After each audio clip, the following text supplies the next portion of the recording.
There is no doubt that Redmi has actually given us over the years the best value for money smartphones in this lineup. And it's natural to think that you also get that kind of serving or hot device this year with the Redmi 10. But is this actually the case this year? Let's find out. And so without taking much of your time, yo guys, let's get started. Let me run you guys through the accessories you get from within the box of the Redmi 10.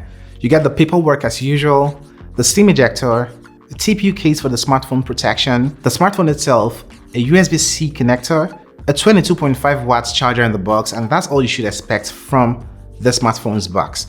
Absolutely, the design here is a refresh this year, actually different from the predecessor. We still get to see the whole rounded corners thing found on the Redmi 9 and the Redmi Note 9 series from last year, just to keep that consistent look. But this device is made out of plastic, as with other devices around this price point. Also, a matte finish is what you get from the rear, which is surprisingly a fingerprint magnet too. I'm not saying you're going to get those glossy type of fingerprint smears, but it's actually there. The camera module is quite huge and definitely lets the smartphone wobble on the table, except you apply that TPU case included in the box. While the left side gives you this dual SIM tray with a dedicated micro SD card slot, you get the volume rocker and power button, which doubles as a fingerprint sensor to the right side.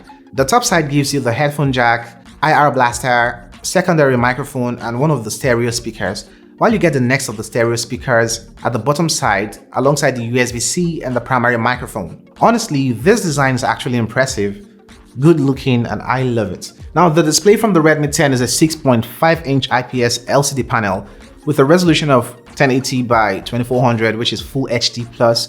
You get a Corning Gorilla Glass 3 protection and also an amazing and buttery smooth 90Hz display. If you had the Redmi 9, you should notice that these devices, aside having the same screen size, the Redmi 10 gives you a quad-up notch and a 90Hz refresh rate, which are like the major differences between these two smartphones, the Redmi 9 and the Redmi 10.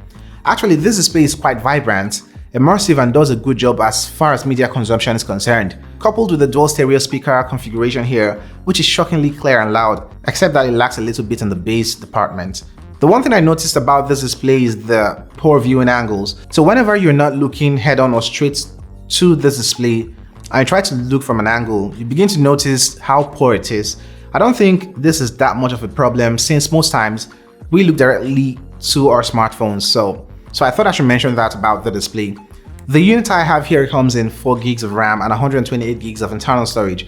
You can get a 4 gig RAM and 64 gig storage, or 6 gigs RAM and 128 gigs variant, which I couldn't lay my hand on. But software here is MIUI 12.5, Android 11, and the MediaTek Helio G88 processor is what powers the performance on the Redmi 10. It's actually a better processor than the Helio G80 processor. Now, the processor on here is quite powerful for the budget smartphones and handles basic mobile computing tasks efficiently. Now, for gaming, this is quite impressive. And when you run top titles or graphically demanding games on the smartphone, they are playable, but that doesn't mean you wouldn't notice the occasional lags and stutters with the Redmi 10. One other aspect I noticed about the Redmi 10 is the memory expansion feature. With this feature, my 4 gigs of RAM unit becomes a 6 gigs RAM smartphone, all thanks to the software assigning 2 gigs from the storage to act as interim RAM if need be. So basically, this helps you keep more apps in the background, and I actually thought it was cool.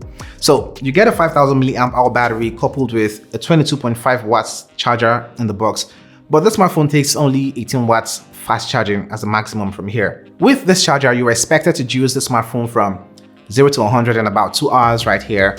Battery life is definitely amazing, definitely will last you through a full day of intense use. Now, on the camera side of things, that's where you notice that this smartphone comes with 5 cameras in total, 4 being at the rear and 1 in this front facing cutout notch. So 50 megapixel main lens, 8 megapixel ultra wide, 2 megapixel macro, and a 2 megapixel depth sensor. The front side houses an 8 megapixel front facing camera. There's actually something I've noticed with a lot of these Redmi devices. For the rear cameras, you get good looking photos as long as you have ample lighting. But the thing is, the colors are usually not that much vibrant.